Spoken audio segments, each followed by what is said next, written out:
நான் மட்டும் என் வாழ்க்கையில் என்ன பிளான் பண்ணாலும் சொதப்புது. என்னை சுற்றி இருக்கிறவங்களாம் ரொம்ப சந்தோஷமாக அவங்க நினச்சபடி வாழறாங்க. வை மீ அப்படின்னு கேட்டிருக்கீங்களா? உங்கள் பிளானை விட ரொம்ப அற்புதமான ஒரு பிளான் கடவுள்கிட்ட இருக்கும்.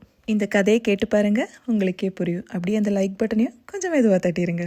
ஒரு பொண்ணு தம் வீட்டுக்கு தூரமாக இருக்கிற ஆற்றுலேருந்து தண்ணி எடுக்க போகும்போதெல்லாம் 2 பானையும் எடுத்துகிட்டு போகும்.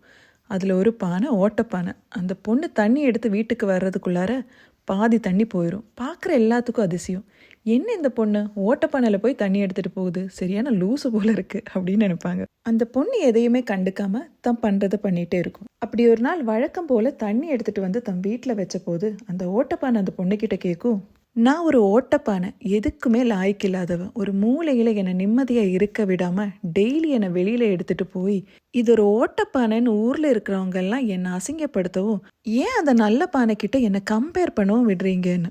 அதுக்கு அந்த பொண்ணு சொல்லும், முதல்ல அந்த நல்ல பானையை விட நீ ஒன்றும் குறைஞ்சவனும் இல்லை, ஊர் என்ன சொன்னாலும் அதை பற்றி எனக்கு கவலையும் இல்லை.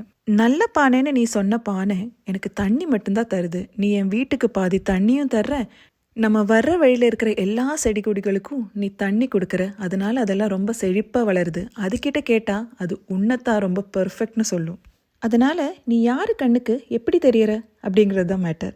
இதில் இந்த பொண்ணு தாங்க கடவுள், நம்ம தாங்க அந்த பானை. வாங்க பேசலாம். இது உங்களுக்கான இடம், பெண் பேச்சு.